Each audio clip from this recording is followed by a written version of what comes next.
আসসালামু আলাইকুম ভিউয়ার্স, আমার কাছে একটা ডিজিটাল মেশিন এসেছে, ডিজিটাল পাল্লা যাকে বলে, মাপার জন্য। এটা হোটেলের দোকানদার আমাকে দিয়েছে। সেটা সমস্যা হচ্ছে কি, কানেকশন পায় না। কানেকশন বলতে চার্জারের কানেকশন পায়, কিন্তু অন হয় না। সেটা আমি খুলে আপনাদেরকে দেখানোর জন্য খুলেছি। আমি সর্বপ্রথমে এটাকে সুইচটাকে চেক করব যে আসলে সুইচটা ঠিক আছে কিনা। সুইচটা চেক করার জন্য আমরা প্রথমে সুইচটাকে জাম্পানি করে ধরে রাখলাম, সুইচটা ঠিক আছে কিনা। সুইচটা আমার ঠিক আছে, বাতি চলে উঠছে। এরকম সমস্যা হলে আপনারা বাড়িতেই কাজ করতে পারবেন। এই সুইচটা চেঞ্জ করে দিলে হয়ে যাবে। আপনারা আগে দেখবেন যে সুইচটা ঠিক আছে কিনা।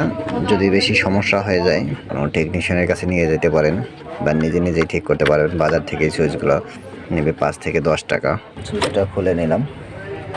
সুইচটা নষ্ট হয়ে গেছে। এই সুইচটার হোল আছে দুইটা, লক দুই পাশে দুইটা লক আছে। আগে লক দুটা চাবি ধরে তারপর খুলতে হবে। এরপর আমি একটা নতুন সুইচ এখান থেকে নেব। এই মডেল সেম সাইজের নিতে হবে।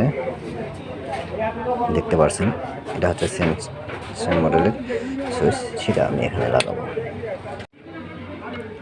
লাগিয়ে নিলাম, লাগিয়ে গেলো সুন্দর করে। এখন আমি সোল্ডারিং করে দেব সুন্দর করে। আবার এখন সোল্ডারিং করে নেব। সোল্ডারিং করে নিলে আমার কাজ শেষ।